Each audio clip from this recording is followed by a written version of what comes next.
Victorian company HRL wants to build a new power station in Victoria using clean coal technology, but clean coal technology doesn't exist. This project will turn brown coal essentially into black coal. That's still coal, and the project would add 4.2 million tonnes of carbon dioxide emissions to Victoria's total emissions each year. This is going in the completely wrong direction. We need funding for renewable energy now, and the government should take its $50 million out of this coal project and put it into real renewable energy project. Yeah, what do we want? But HRL. What do we know?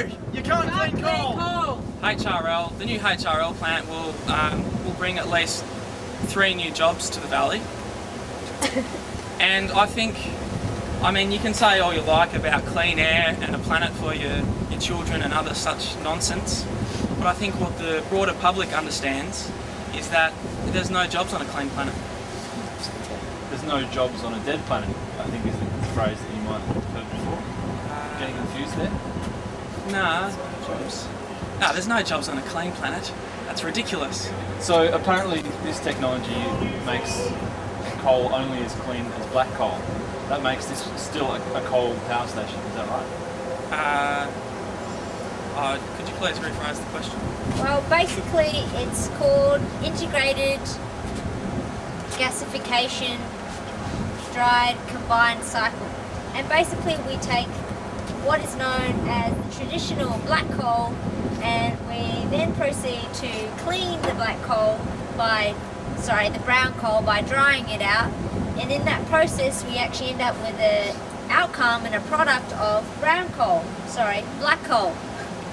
And this new black coal, so this now actually emits what your traditional normal coal-fired power station would emit. So we're actually making some headway here with this groundbreaking technology that's transitioning us away from our addiction to brown coal to new black coal in Victoria.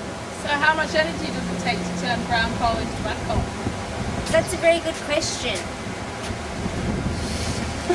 You see, what you don't understand is here at HRL we specialise in pretending that we're the saviours of climate change when actually we're the worst perpetrators, and assisting the government, the Brumby government, to do the same. Oh right, that makes sense now. Thanks.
So basically we have gone down to HRL today to let them know that we know about the new coal-fired power station that's planned to go ahead in Victoria and the Latrobe Valley for next year.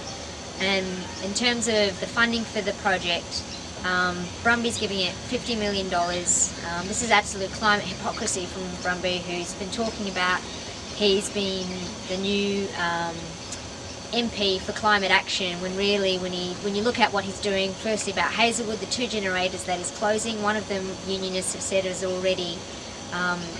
already not working and needed replacing anyway. And on top of that, still this new coal-fired power station I think absolutely shows where the future direction of Victoria's energy is actually being planned for, and that is a future that's continuing its dependency on coal and fossil fuels, and we need to challenge them to shift away from those energies to cleaner, renewable technology and green jobs. The proposed new coal-fired power station has been based on the idea that and technology that clean coal is actually going to produce less emissions, but if you actually look at what the actual coal-fired power station is doing, it's taking brown coal, which is one of the most polluting coal resources in the world, and is actually drying that to make it the equivalent of traditional black coal, which is used in all other conventional coal-fired power stations across Australia. I think basically we want Brumby to withdraw the money and funding for this project. He can actually decline the EPA's, the process that HRL is putting to the EPA, the Environmental Protection Association right now. He can decline the go-ahead and give the green light to this coal-fired power station and stop its going ahead, and instead put this money and finances towards green energy and green jobs for the Latrobe Valley and for Victoria statewide as well.